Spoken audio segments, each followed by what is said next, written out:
to give an honest, candid, and revealing look into the private life of one of the world's most successful and controversial celebrities, Michael Jackson. The revelations were explosive. The ratings were enormous. But Michael has claimed that what TV journalist Martin Bashir presented was a twisted and edited construction of scandal and innuendo, not a true representation of the interviews that actually took place. In the next 2 hours, we're going to give you an opportunity unprecedented in the history of television. We're going to show you footage that was never intended to be broadcast.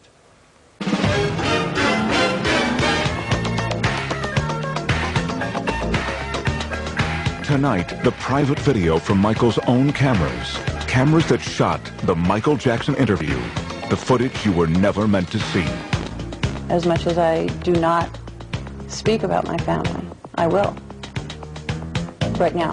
For the first time, Michael's ex-wife speaks out in public. My kids don't call me Mom because I don't want them to. You'll find out what really happened during the astonishing incidents with his children in Germany. And I've seen people that flip their kids up in the air, do somersaults and catch them. To be honest with you, I think wait another 4 or 5 years, the kids will come in front of a camera and they will defend their daddy. You'll hear about Michael's childhood. One of the things I can see this man tried to do, he tried to pin something on me where I was real brutal. You'll find out how Michael really feels about his father. He doesn't know this, but I walk in the room and his presence will be there and I'll faint. You'll hear about Michael's surgery that the other special didn't mention. The whole top of his head caught fire right in front of my eyes. You'll hear the truth behind Michael's children and their disguises.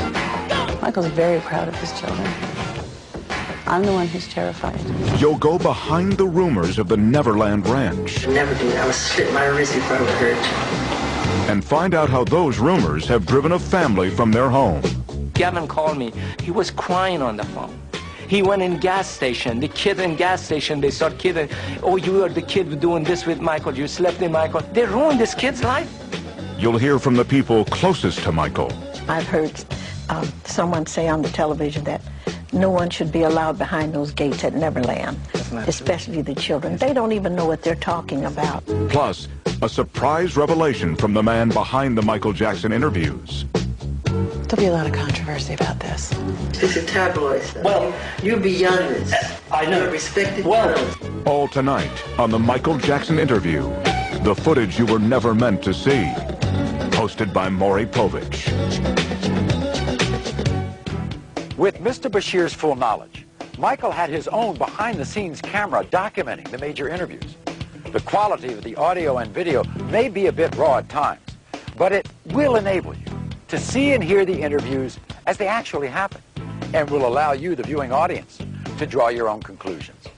And while Michael Jackson has provided this footage to us, he has absolutely no control over the editorial content of this program. But who is Martin Bashir? And how did he get an exclusive interview with one of the most reclusive pop stars the world has ever known? In 1995, this little-known British journalist caused an uproar when his sensational interview with Princess Diana revealed details of her extramarital affair. Since then, he has scored interviews with some of England's most notorious newsmakers, becoming somewhat of a celebrity himself. Martin, quick word for the evening news. His interview with Jackson was, as he put it, a request to show me the real man, but show me everything, make nothing off limits. Michael agreed, and the first interview was scheduled for the summer of 2002. In these photos of one of Bashir's interviews with Jackson, you can see the camera that captured the footage you were never meant to see. It's mounted right there on the light stand. This is the view it was capturing at the last interview. And this is the shot from the very first interview at Neverland. The man adjusting the lens. now this is on. Okay. So can we have silence in the house? Yeah. Is Jackson's own documentary cameraman. Well, I just wanted to clarify that it was not a secret video. Because right now they're saying that we were secretly videotaping him, but that's not the truth. Mr. Bashir saw me, hooking up the camera, and you know, everybody saw the camera out there and we were just rolling it. We usually do documentary on every, you know, things that Mr. Jackson does. Do you think that your success has actually made people turn against you? The bigger the star, the bigger the target. And the more popular I became, the more rumors that were created, none of which were true. I mean, the moment I started breaking the all-time records of the biggest selling albums of all time, they called me weird overnight, strange, wacko. You know, they said I'm a girl, homosexual.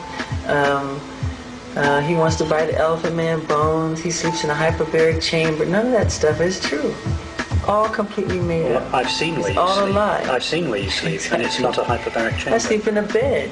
I mean, people would be so surprised how normal and simple the way I live. Most people would have a very hard time thinking Michael Jackson's life was normal or simple. Maybe it's that ranch north of Santa Barbara, California, the 3,000 acres he calls Neverland.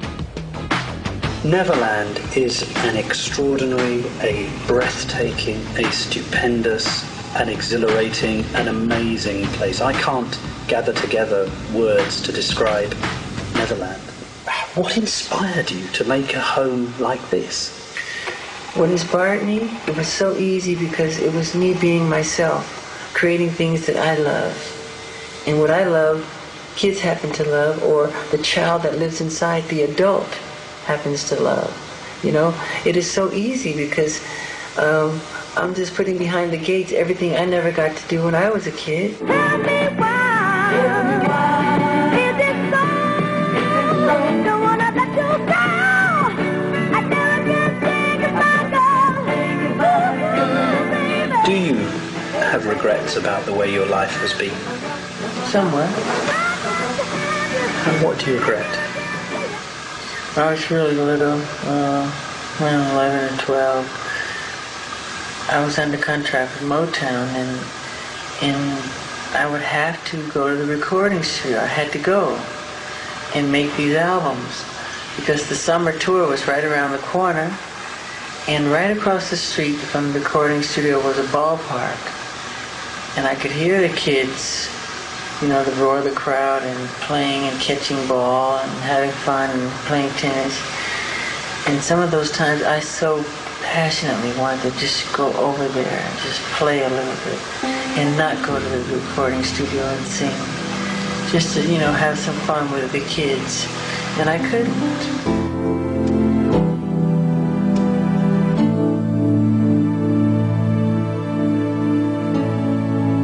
People say, why is he always with children? Well, I was raised in a world with adults. When kids were playing in bed sleeping night, I was up doing clubs. I was doing club dates, 3 in the morning. The striptease would come on after us. You know, we were performing. And we didn't have friends. My brothers were like my friends, but we worked. There was no Christmas. There were no birthdays, and we were very strict Jehovah's Witnesses. So I'm compensating. Nature makes sure that I compensate for the lost. So when you come behind my gate, you'll see amusement park, you'll see animals, you'll see everything I never got to do. There's candy everywhere. It's fun. While Bashir and his crew were here at Neverland, they got to witness what has become an almost weekly experience. Busloads of children, some from the inner city, some orphaned, some terminally ill, but all of them escaping their reality to spend the day at Michael Jackson's creation.